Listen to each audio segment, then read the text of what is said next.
தங்கம் விலை சவரனுக்கு 640 ரூபாய் சரிந்து 1,16,560 ரூபாய்க்கு விற்பனை. கடந்த ஒரு வாரத்தில் தங்கம் சவரனுக்கு 4,400 ரூபாய் சரிவு.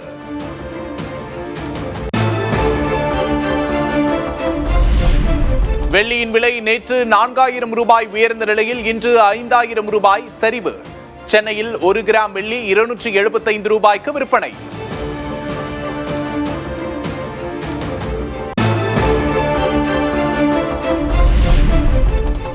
தமிழகத்தில் ஏப்ரல் மாதம் முதல் கட்டணம் உயரும் 60 சுங்கச்சாவடிகளின் பட்டியல் வெளியீடு. சென்னையை அடுத்துள்ள பரனூர், ஸ்ரீபெரும்புதூர், வானகரம் உள்ளிட்ட இடங்களில் உயர்கிறது சுங்க கட்டணம்.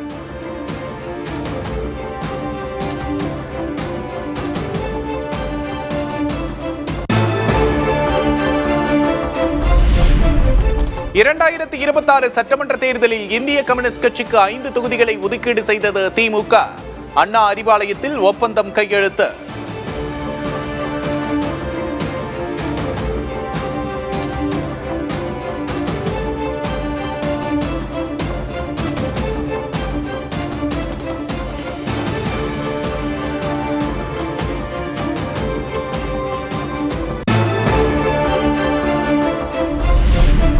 இந்திய கம்யூனிஸ்ட் கட்சிக்கு கடந்த தேர்தலை விட இம்முறை ஒரு தொகுதி குறைப்பு. கூடுதல் கட்சிகள் வந்ததை குறிப்பிட்டு முதல்வர் கேட்டுக்கொண்டதால் 5 தொகுதிகளுக்கு ஒப்புக்கொண்டதாக வீரபாண்டியன் பதில். நிறைவாக எல்லாவற்றுக்கும் மதிப்பளித்து முதல்வர் பல்வேறு கட்சிகள் இணைந்திருக்கிற காரணத்தினால் நாங்கள் உட்பட எல்லோரும் குறைத்துக் கொள்கிறோம். அந்த அடிப்படையில் 6வது நீங்கள் பரிசீலிக்க வேண்டும் என்று நாங்கள் கேட்டோம். நிறைவாக அதற்கும் வாய்ப்பில்லை, ஒத்துழைக்க வேண்டும் என்று கேட்டதற்கு இணங்க இந்திய கம்யூனிஸ்ட் கட்சி 5 இடங்களில் தமிழக முதல்வரோடு இன்றைக்கு திமுக தலைவரோடு இன்றைக்கு நாங்கள் ஒப்பந்தத்தில் கையெழுத்திட்டிருக்கிறோம்.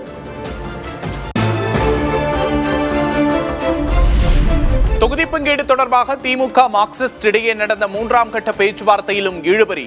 கூடுதல் தொகுதிகளை பெறுவதில் உறுதியாக உள்ளதாக பே. சண்முகம் பேட்டி. மார்க்சிஸ்ட் கம்யூனிஸ்ட் கட்சி தன்னுடைய பலத்திற்கேற்ப தொகுதி வழங்கப்பட வேண்டும் என்பதில் நாங்கள் வற்புறுத்துகிறோம்.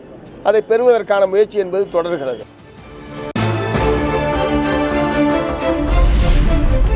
முன்னாள் முதல்வர் ஓ. பன்னீர்செல்வத்தை இன்று நேர்காணல் செய்கிறார் முதல்வர் மு. க. ஸ்டாலின். திமுக சார்பில் போட்டியிட விருப்ப மனு தாக்கல் செய்திருந்த நிலையில் அழைப்பு.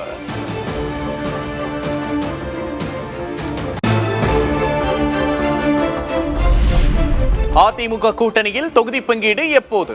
கூட்டணி தலைவர்களோடு பேசி விரைவில் முடிவெடுக்கப்படும் என்று பழனிசாமி பதில்.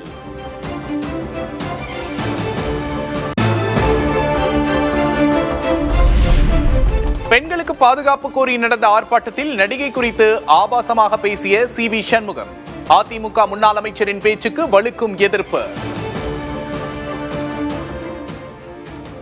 உங்கள் கனவை சொல்லுங்கள், உங்க கனவு சொல்லுங்க. இவர் நிறைவேற்ற ஆமா இவர் கனவு நிறைவேற்றா கேப்பா, கல்யாணம் பண்ணி வைன்னு கேப்பான். இவர் கனவு நிறைவேற்றுவாரா?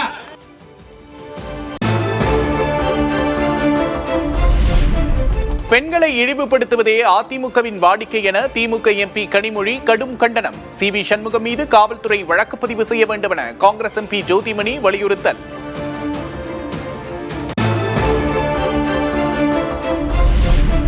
பெண்களை இழிவுபடுத்தி பேசிய சி.வி. சண்முகத்தை கண்டித்து ஆர்ப்பாட்டம். சி.வி. சண்முகம் செல்லும் இடமெல்லாம் மகளிர் காங்கிரஸ் சார்பில் கருப்பு கொடி காட்டப்படும் என்று செல்வ பெருந்தகை அறிவிப்பு. தமிழ்நாடு காங்கிரஸ் கமிட்டி மகிழா காங்கிரஸ் சார்பாக தமிழ்நாடு முழுவதும் சி.வி. சண்முகம் நிபந்தனையற்ற மன்னிப்பு கேட்க வேண்டும் என்று ஆர்ப்பாட்டத்தை நடத்த நாங்கள் இப்பொழுது கூற இருக்கிறோம்.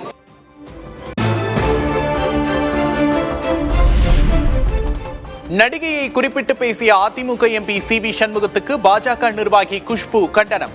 குறுகிய மனப்பான்மை, தவறான வளர்ப்பை வெளிப்படுத்துவதாக சாடல்.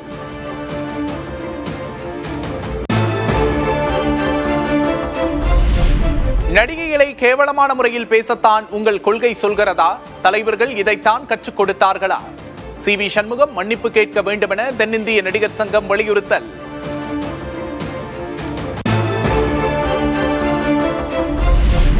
சட்டமன்ற தேர்தல் தேதி அறிவிக்கப்பட்ட நிலையில் கூட்டணி தொடர்பாக ராமதாஸின் நிலைப்பாடு என்ன?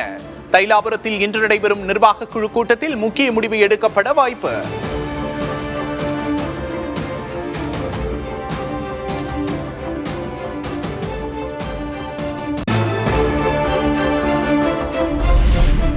கரூர் துயரம் தொடர்பான வழக்கில் முன்னாள் அமைச்சர் செந்தில் பாலாஜியிடம் விசாரணை நடத்திய சிபிஐ. அனைத்து கேள்விகளுக்கும் முறையாக பதிலளித்ததாக சென்னை திரும்பிய செந்தில் பாலாஜி பேட்டி. கரூரில் நடைபெற்ற அந்த துயர சம்பவங்கள் குறித்து சில கேள்விகளை முன்வைத்தார்கள். அந்த கேள்விகளுக்கு முறையான பதிலை வழங்கியிருக்கின்றேன்.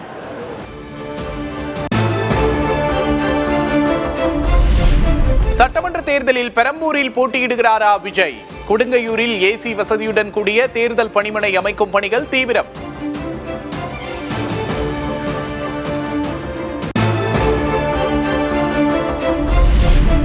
தமிழக வெற்றிக் கழகம் 234 தொகுதிகளிலும் தனித்தே போட்டியிடும் என ஆதவ் அர்ஜுனா திட்டவட்டம். 90 தொகுதிகள் 2.5 ஆண்டுகள் முதல்வர் பதவி என பேரம் பேசப்பட்டதாகவும் பேச்சு. நாம் உறுதியாக சொல்கிறோம், 234 தொகுதியில் நாம் தனியாக களமாடுகிறோம். நீங்க முதலமைச்சர் 2.5 வருஷம், நான் முதலமைச்சர் 2.5 வருஷம், எல்லா ஆஃபரும் கொடுத்தாங்க. அப்ப அண்ணன் சொன்ன ஒரே வார்த்தை எங்க கிட்ட, சமூக நீதிக்கான அரசை உருவாக்கக்கூடிய ஒரு வலிமையை தமிழக வெற்றிக் கழகம் உருவாக்கும் சொன்னது எங்களுடைய தலைவர் விஜய் அவர்கள்.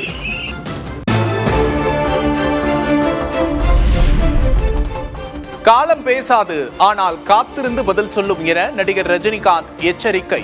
ஆதவ் அர்ஜுனாவின் அவதூறுக்கு பதிலடி கொடுத்து தனக்கு துணை நின்றவர்களுக்கும் நன்றி தெரிவித்த ரஜினி.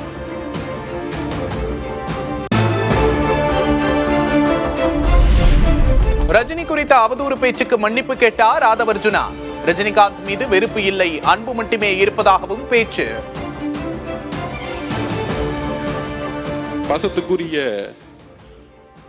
ரஜினி சார் அவர்களுக்கு நான் பதிவு பண்ணக்கூடியது, அப்படி உங்களுக்கு நான் சொல்ல வேண்டிய நோக்கம் வேறு, உங்களுக்கு வருத்தம் ஏற்பட்டிருந்தால் என்னுடைய வருத்தத்தையும் என்னுடைய மன்னிப்பையும் பகிரமாக நான் கேட்டுக்கொள்கிறேன்.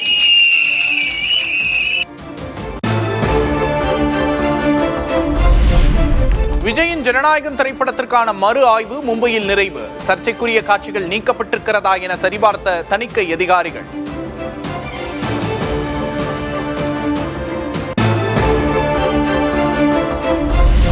தெலுங்கு பட நிகழ்ச்சியில் தனது சாதி அடையாளத்தை குறிப்பிட்டு பேசிய விவகாரம். சமூக வலைதளங்களில் கடும் எதிர்ப்பு எழுந்த நிலையில் மன்னிப்பு கோரினார் நடிகர் பார்த்திபன்.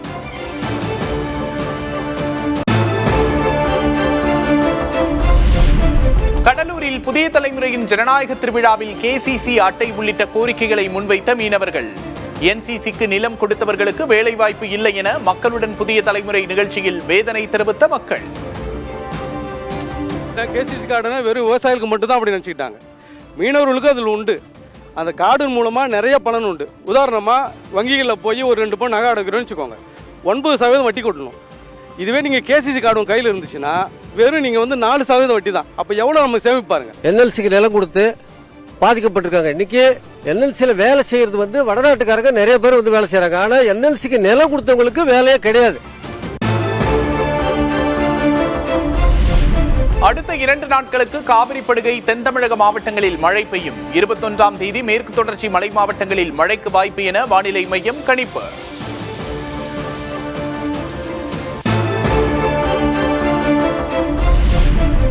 திருப்பத்தூர் மாவட்டம் வாணியம்பாடியில் ஆலங்கட்டி மழை. உதகையில் பெய்த ஆலங்கட்டி மழையை கண்டு ரசித்த சுற்றுலா பயணிகள்.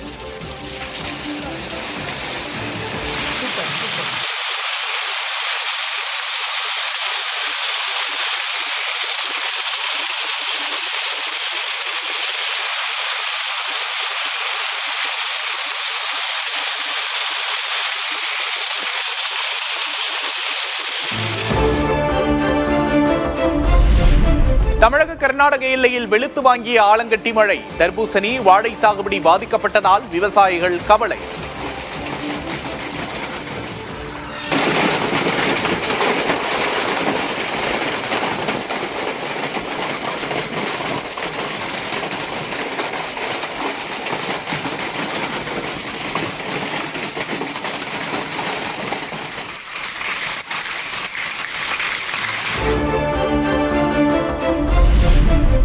தொடர் சளி, இருமல், காய்ச்சல் இருந்தால் 7 வகையான பரிசோதனை மேற்கொள்ள உத்தரவு. தமிழகத்தில் காய்ச்சல் பாதிப்பு அதிகரித்துள்ள நிலையில் பொது சுகாதாரத்துறை நடவடிக்கை.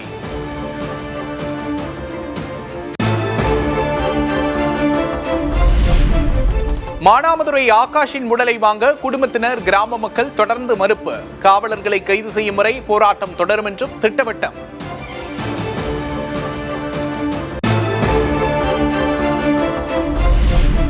மேற்குவங்க சட்டமன்ற தேர்தலில் 291 தொகுதிகளில் திரிணாமுல் காங்கிரஸ் கட்சி போட்டி. 74 எம்எல்ஏக்களுக்கு மீண்டும் போட்டியிட வாய்ப்பு மறுப்பு.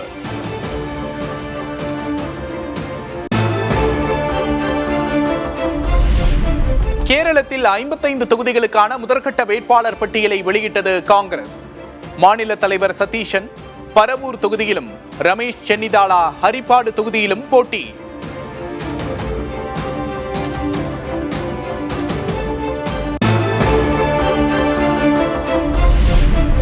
பதவி விலகினார் அசாம் காங்கிரஸ் எம்பி பிரத்யூத் போர்ட்டோலோய்.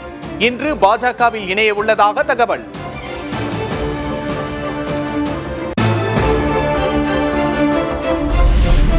மின்மயமாக்கல் மூலம் ரயில்வேக்கு 6000 கோடி ரூபாய் மிச்சம். நாடாளுமன்றத்தில் அமைச்சர் அஸ்வினி வைஷ்ணவ் தகவல்.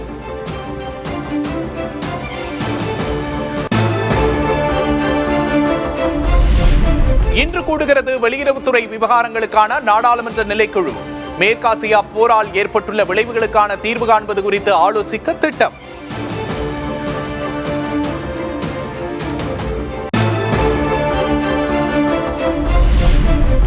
ஐக்கிய அரபு அமீரகத்தின் மீதான தாக்குதல்களுக்கு பிரதமர் மோடி கண்டனம். பிராந்தியத்தில் அமைதி, பாதுகாப்பை விரைவில் மீட்டெடுக்க தொடர்ந்து இரு நாட்டு தலைவர்களும் இணைந்து பணியாற்றுவோம் என உறுதி.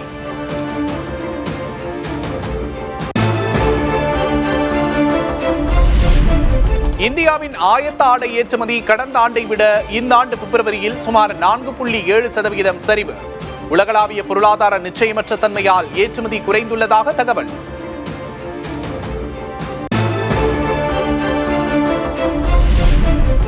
ஹோர்மோஸ் நீரிணையில் வணிக கப்பல்களுக்கு பாதுகாப்பு வழங்கும் நடவடிக்கைகளில் தற்போதைக்கு பங்கேற்க மாட்டோம்.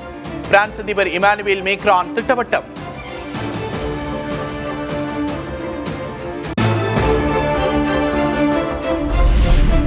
ஈரான் தலைநகரில் தொடரும் குண்டுவெடிப்புகள், எரிபொருள் தட்டுப்பாட்டால் மக்கள் அச்சம். பாதுகாப்பு தேடி தெஹ்ரானில் இருந்து காஸ்பியன் கடற்கரை நகரங்களுக்கு புலம்பெயரும் அவலம்.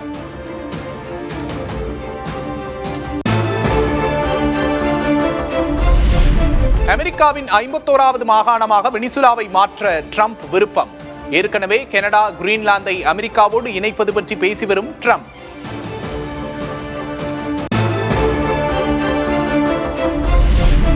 வெனிசுலாவிலிருந்து கச்சா எண்ணெய் விநியோகத்திற்கு அமெரிக்கா தடை விதித்துள்ளதால் இருளில் தத்தளிக்கும் கியூபா. நாட்டின் பல பகுதிகளில் 20 மணி நேரத்திற்கு மேல் மின்தடை நீடிப்பதால் வேதனையில் மக்கள்.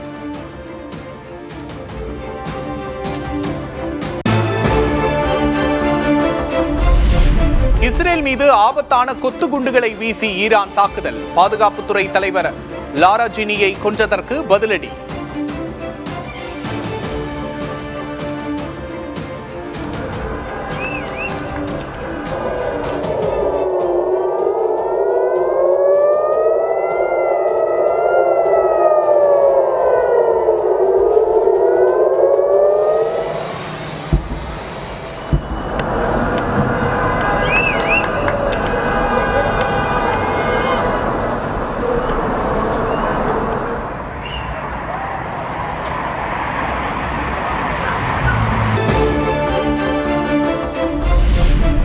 ஜெர்சியில் எண்ணெய் மாற்றுகிறாரா கிரிக்கெட் வீரர் MS தோனி?